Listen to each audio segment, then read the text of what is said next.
Dünya ölülerin yeri. Ahiret canlıların yeri. Onun için ahiret hayvan ne demek? Esas canlı yurdun ta kendisi. Ahiret yurdu canlı yurt. Burası ölü yurt. Görmüyor musun? Her gün cenaze çıkıyor, mezarlıklar üstünden fazla altında var. Bura mezarlık değil de nedir? Hepimiz de merhum namzetleriyiz. Değil mi?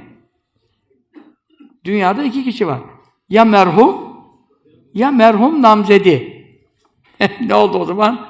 Envatun gayru ahya. Diri kalmamış, hepsi ölü.